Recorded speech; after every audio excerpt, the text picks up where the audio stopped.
Hi,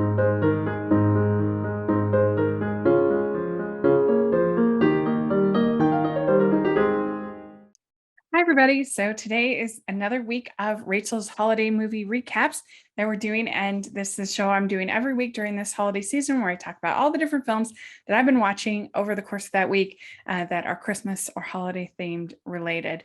And this, believe it or not, the fourth one that we've done. It's hard to believe that we're already 4 weeks into this crazy Christmas season.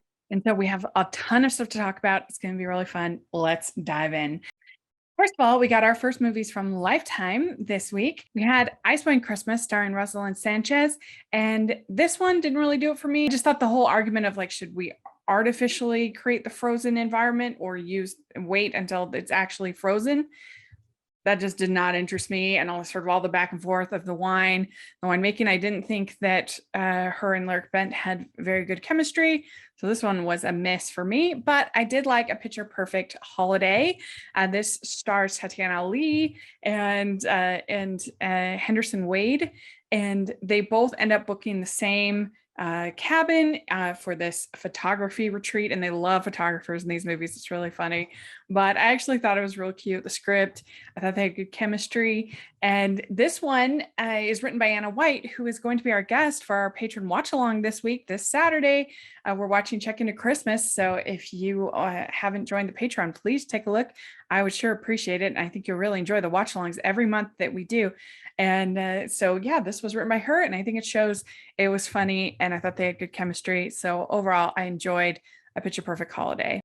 We've talked to Anna White on the podcast before, and she talked about how she comes up with her story ideas. That's the good thing. That's the good thing about Hallmark is like they make Christmas movies and they know what they're doing, and there's gonna be a lot for you to watch. Yeah, it's gonna probably kill me, but it's gonna be great. Yeah. I'm so excited. Yeah. You're gonna be watching and podcasting like no tomorrow. Because every year I think they add more and more. I know. So, I mean, in years from now, you won't even have time to celebrate your own Christmas. Like you're just gonna be. Then we had from Disney Plus, we had Home Sweet Home Alone. And I was actually more optimistic than most about this, but boy, did it not deliver for me. I just thought the whole idea to make the robber sort of sympathetic was weird, because then when they're getting basically tortured by this little boy, it just is like, how are you going to feel about it? The whole point of Home Alone is basically it's like a live action Looney Tunes with people getting anvils, thrown on their heads. And that's funny because they're bad. And it was a real mess. I see where they were trying to do, but it did not work for me at all. So that was a miss.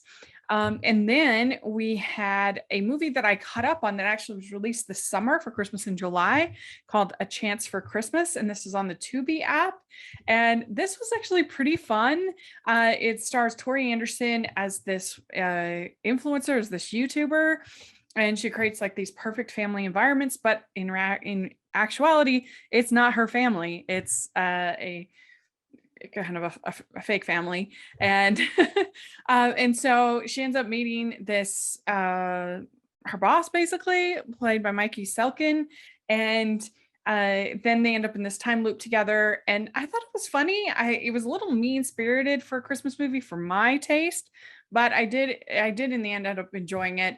And so if you're looking for something a little bit different, then I think this one will suffice and you'll enjoy it.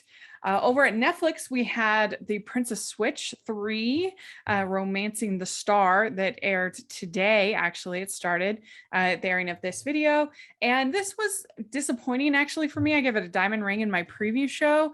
And I just loved the second one. I thought it was really good. And I liked the first one. But this one, I just thought they kind of really missed the mark as far as tone. They tried to put in like all of this like drama about Fiona and her mother and being abandoned as a child. And I'm just like, we don't really want abandonment issues in our really over the top, silly Christmas princess movie. And Vanessa Hudgens was really going for it. So I appreciate that. But it was disappointing. It wasn't as funny or as, I just thought, why did they try to make it emotional? I don't know. Then from Peacock, we have Christmas Time Is Here.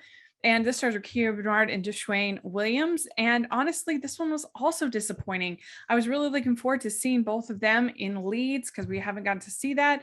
But it was just really dull the whole time. They're just like them looking for property and her not wanting to sell this inn, even though her dad like wanted to sell the inn. And they just didn't give much time for chemistry, which they have because I've seen them together in other projects. I just did not think the script worked, so that was disappointing. Then from Hallmark, we had 4 movies this weekend, and for the most part, they were pretty good. We had A Holiday in Harlem, and this was fun because it was set in the city, which you don't normally see. She's been abroad. She comes back and to help her grandmother. It had a lot of story tropes that we've seen a lot, but because it was a new environment and new faces, I think that added some energy to it that I enjoyed it. I think there were some nitpicks, some issues. You can check out over Hallmarkies podcast, some things, but for the most part, I really liked it. Olivia Washington, she's actually Denzel Washington's daughter, and she was great. And she has great style, great fashion. I loved all her coats. They were really good. And I thought she had good chemistry with Will Adams, who played Caleb. So that was enjoyable. Then we had My Christmas Family Tree. And I think you could have done without the whole romance in this. The actors, Amy Teagarden and Andrew Walker, didn't have that much chemistry, but I thought the script was actually really solid outside of that. The whole idea of her finding out that she has this family and her kind of bonding with the family, and that really worked to me. I think James Tupper was really good as her dad.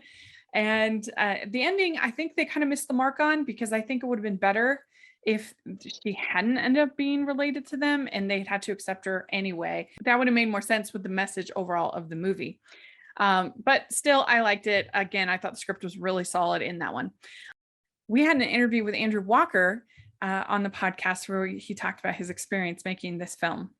They're taking risks in so many different ways. No, I think the Hallmark, I love the direction they're going, with interracial marriage, same-sex marriage, with these storylines that are, not the norm for Hallmark. And I think it's bringing a lot more, a lot more of a diverse audience. And I think that it's kind of really setting precedent to the movies that should be told. And it's about real lives, right? This is like, the world consists of so many different types of people. So why not tell those stories? Then we had One December Night. This is on Hallmark Movies and Mysteries, and this stars Bruce Campbell and Peter Gallagher, and they play a duo, a folk kind of Simon and Garfunkel-ish duo that's fallen on kind of divided times. And I thought it was really well written. I thought it was really good. Their daughter and son are trying to put them back together for a Christmas concert. That gets in some weighty themes, this Hallmark Movies and Mysteries, where they have sort of tell them more dramatic stories. But I thought Eloise Mumford and Brett Dalton had really good chemistry as well. There's a really great kiss in this movie that I just thought was very, very well done. They had great chemistry. So overall, this one was a win for me. And then finally, there was Open by Christmas. And this had kind of 2 parts for me. I really liked the Brennan Elliott and Allison Sweeney part. I thought that they did a really good job. And the whole idea of like finding the secret admirer from high school, that was charming. But I did not like Eric Durance's character. I thought that she was like kind of unhinged, and like what she was expecting of her teenage son was really strange. And like, it's not a way to live. She kept saying like, oh, in 3 years he'll be gone, in 3 years he'll be gone. I'm like, that's not a way to live your life. Like, you have to like understand why it might be difficult, but you have to live. And he seemed like a great kid. And so I don't know, I didn't like her character. And then some of the other choices in the story with her character did not work for me. So this one was disappointing. I don't know, it just wasn't my favorite. So there we go. That is my thoughts on all of the holiday films that I saw this last week. Let me know what you think. If you got to see any of these, I would love to hear your thoughts in the comment section or on Twitter. And make sure you're following the Hallmarkies podcast. We have interviews. We have lots of fun content. Please like this video, please subscribe to my channel, and please share this video with all your friends. I would really appreciate it.